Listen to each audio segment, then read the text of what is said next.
హైదరాబాద్ గాంధీ భవన్లో గద్వాల కాంగ్రెస్ కార్యకర్తలు ఆందోళనకు దిగారు. గద్వాల్ ఎమ్మెల్యేను కాంగ్రెస్ పార్టీలో చేర్చుకోవద్దంటూ నిరసన తెలుపుతున్నారు.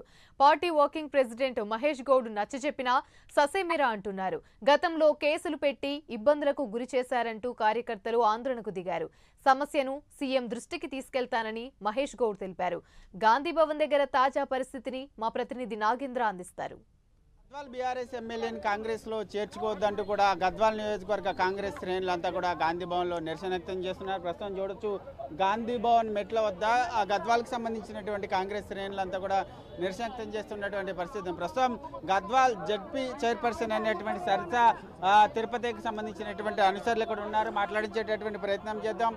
అసలు ఎందుకు నిరసన వ్యక్తం చేస్తున్నారు? ఒకవైపు కాంగ్రెస్ పార్టీలో చేరికలకు సంబంధించి భారీ ఎత్తున జరుగుతుంది కదా, ఎందుకని ఆయన వ్యతిరేకిస్తున్నారు? ఇది నిరసన కార్యక్రమం కాదు.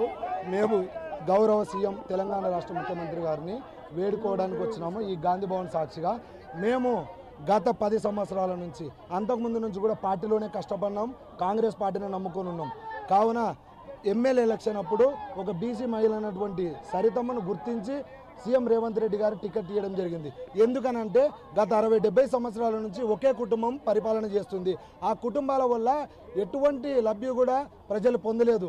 అక్కడ ఏ అభివృద్ధి పనులు కూడా జరగలేదు. ఎక్కడ వేసిన గొంగళ అక్కడే ఉంది. కావున ఒక బీసీ మహిళ అయినటువంటి ఒక చదువుకున్న ఆమె ఎంతో జ్ఞానం ఉంది.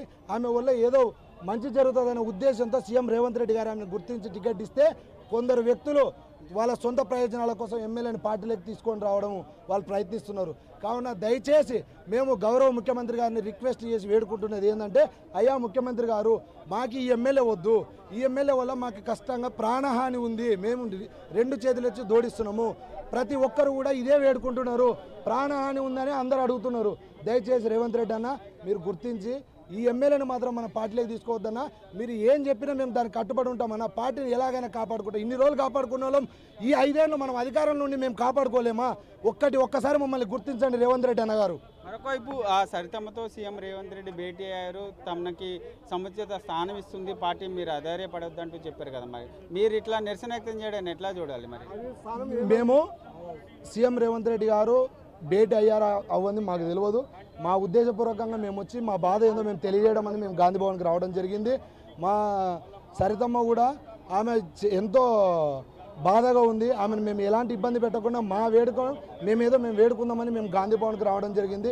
కానీ ఏది ఉన్నా సీఎం రేవంత్ రెడ్డి గారు గుర్తించి ఎమ్మెల్యే గారిని మాత్రం పార్టీలోకి రానియకుండా దయచేసి ఇదొక్క సాయం మాకు చేయాలని మేము కోరుకుంటున్నాం. మహేష్ కుమార్ గౌడ్ మాట్లాడారు కదా. మహేష్ కుమార్ గౌడ్ గారు ఏం మాట్లాడినారో మాకైతే పూర్తిగా అవగాహన లేదు. మాకైతే దయచేసి మా స్థానిక ఎమ్మెల్యే మాతో చాలా ఇబ్బందికరంగా ఉంటుంది. మాకు వస్తే ఆయనతో మాకైతే సరిపోదు. మాకు ఎంత చెప్పినా మా సరితమ్మతో పాటు ఉంటే మా సరితమ్మ ఏం చేస్తారో ఒకసారి చూడండి. 10 సంవత్సరాల అధికారంలో ఉండి మీరు చేసినారు. ఏమేం చేసినారు అనేది గోడకేసిన సున్నం అది ఏదో అంటారు కదా, ఆ సామెత చెప్పుకోవాలా. వాళ్ళ ప్రాబ్లాలు వాళ్ళకి ఇబ్బందికరంగా ఉన్నాయి కాబట్టి అధికార పార్టీలోకి వచ్చి మళ్ళీ పనులు చేయించుకుంటారు తప్పనించి అంతకుమించి ఏం లేదు వాళ్ళ దగ్గర. ఇంకా వేరే కథనే లేదు. మీరు చెప్పండి, ఎందుకని ఒకవైపు ప్రభుత్వం మీదే ఉంది, ఒక ఎమ్మెల్యేని తీసుకుంటున్నారు కాంగ్రెస్లో, ఎందుకు ఇంత పెద్ద ఎత్తున నిరసన వ్యక్తం చేస్తున్నారు? అడిగితే నిరసన కాదంటారు, ప్లకార్డులు పెట్టుకొని ఇక్కడ నిరసన వ్యక్తం చేస్తున్నారు కదా. అదే సార్, ఇప్పుడు మా ఆవేదన ఏముందంటే, ఇప్పుడు ఆ ఎమ్మెల్యే ఎందుకు వస్తున్నాడు? ఇక్కడ కార్యకర్తలు ఆయన రాండి అని ఎవరు కోరుకుంటలేము. ఇక్కడ ఉన్న కాంగ్రెస్ పార్టీ కార్యకర్తలు ఆయన ఎందుకు వస్తా అంటున్నాడు? మొన్నటి వరకు కాంగ్రెస్ పార్టీని పొట్టు తిట్టిన వ్యక్తి, ముఖ్యమంత్రి రేవంత్ రెడ్డిని, సోనియా గాంధీని అందరినీ తిట్టిన వ్యక్తి.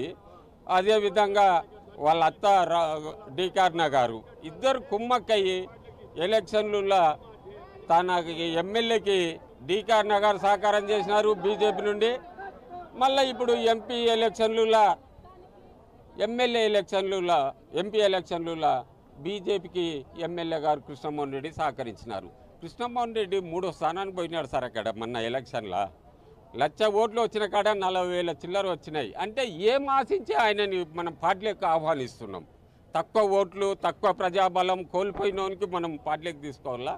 ప్రజాబలం ఉన్న వ్యక్తులను మనం పార్టీలోకి ఆహ్వానించాలా? మనకి ప్రజాబలం ఉన్న వ్యక్తులను పార్టీలోకి తీసుకోవాలి. ప్రజాబలం కోల్పోయినాడు. దాదాపు 60,000 ఓట్లు తగ్గిపోయినావు ఆయనకి తాలూకాల.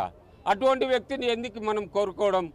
వాళ్ళు ఒక కుట్ర బుద్ధితోని అత్త అల్లుడు డి కరుణ గారు, కృష్ణమోహన్ రెడ్డి కూడా పలుకొని రేవంత్ రెడ్డిని ఏదైతే అబాస్ పాలు చేయాలని అరుణమ్మ గారు ఏదైతే మాట్లాడుతుందో దాని కనెక్టివిటీగా ఈరోజు జూపల్లో సార్ని కూడా తన లైన్లోకి కృష్ణమోహన్ రెడ్డి ద్వారా తీసుకొని జూపల్లి సార్ని కూడా రాంగ్ ట్రాక్లోకి గుంజనిక చూస్తున్నాడు కృష్ణమోహన్ రెడ్డి. ఎవరికి ఇష్టం లేదు ఆయనను పార్టీలోకి తీసుకోవడం, అధిష్టానికి కూడా ఇష్టం లేదు.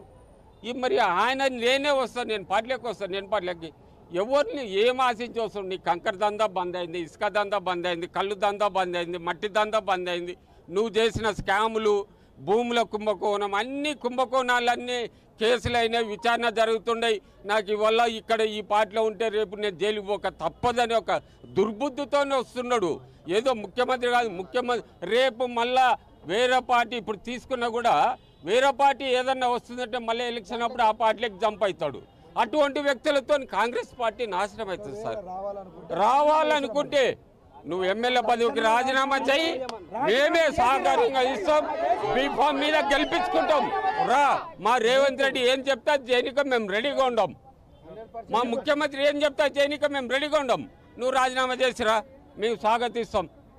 ఇది మనం మొత్తాన్ని చూసుకుంటే బండ్ల కృష్ణమోహన్ రెడ్డి రాకని కాంగ్రెస్ శ్రేణులు, గద్వాల్ కాంగ్రెస్ శ్రేణులంతా కూడా తీవ్రంగా వ్యతిరేకిస్తున్నారు. ఆయన పార్టీలోకి రావాలంటే మాత్రం తన ఎమ్మెల్యే పదవికి రాజీనామా చేస్తే మేము స్వాగతిస్తామంటూ కూడా ఇక్కడ ఉన్నటువంటి కాంగ్రెస్ శ్రేణులు చెప్తున్నటువంటి పరిస్థితి కనిపిస్తుంది. వీడియో జర్నలిస్ట్ భవానీతో నాగేంద్ర, హైదరాబాద్.